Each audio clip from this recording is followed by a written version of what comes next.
观众朋友们，大家好，欢迎收看今天的直击美股，我是陈周丽，在纳斯达克向您问好。今天是5月2日周二，美股高开，小幅收高，得益于苹果公司在财报之前的猛涨，纳指今天再创新高。目前强劲的企业财报进一步推高了股市，但市场主要还是处于等待的状态。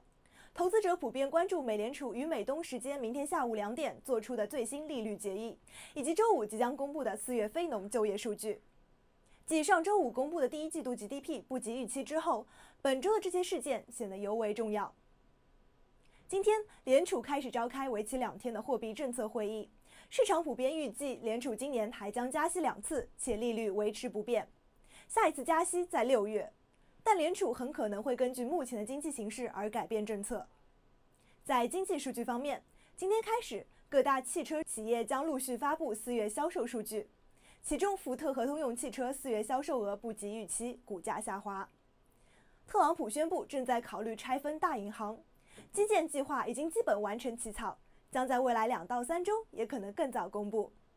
政府正在非常谨慎地与澳大利亚展开公司合作模式，在道路、桥梁和其他公共项目进行融资。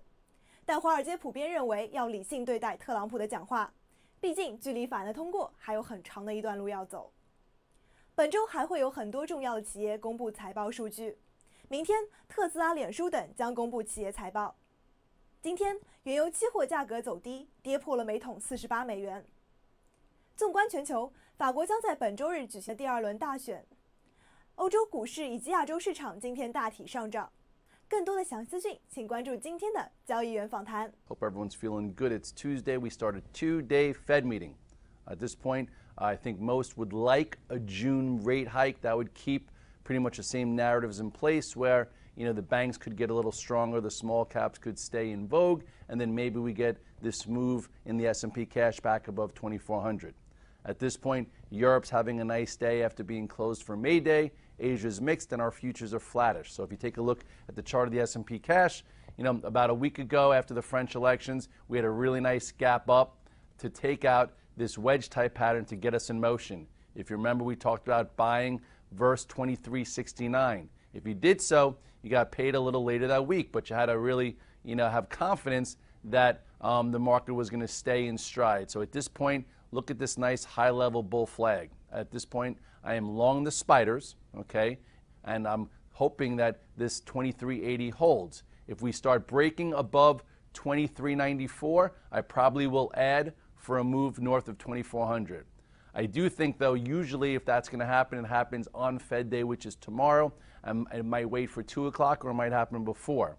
If you're very risk-averse and all of a sudden today they start to hit it, use this 2380 as your judgment, your adjustment area, meaning goes below it, you reduce, just say it goes below it, comes back above it, then you get back involved after some price discovery. But at this point, we've gone sideways for 4 or 5 sessions.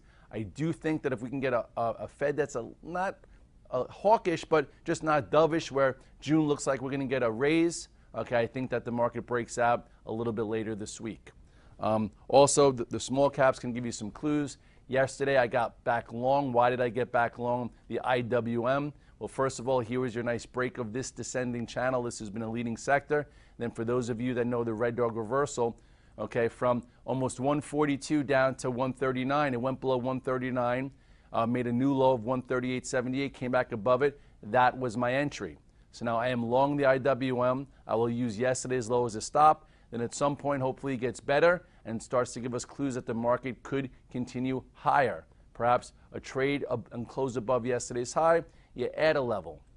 For the banks, I would say same type of scenario. Let me get there quick because I'm running out of time. The XLF, as long as it holds this spot here, this 2355, I think it's healthy. If we get a little bit of a hawkish Fed, or not even hawkish, just not too dovish, maybe it adds some fuel to the bullish case.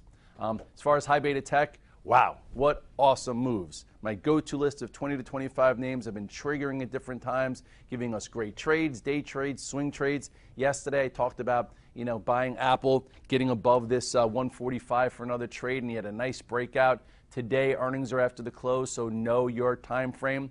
Last quarter's earnings, it gapped up, and if you didn't take it into earnings, you had a nice entry once it cleared that post-earnings high, so you didn't have the binary risk. At this point, I am long some Apple. If it gets above yesterday's highs and goes, I'll probably sell some and then wait till after the print, after hours. What do I mean by new pivot points? Tesla, I discussed it yesterday, gave you another nice trade above this 315. It woke up on Friday. That's a nice day-and-a-half cash flow move on top of all the other trades we've had this year. Earnings are on Wednesday, so take some care there.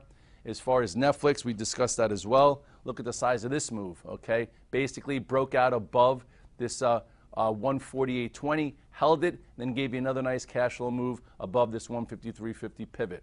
目前美股整体风险增加，投资需谨慎。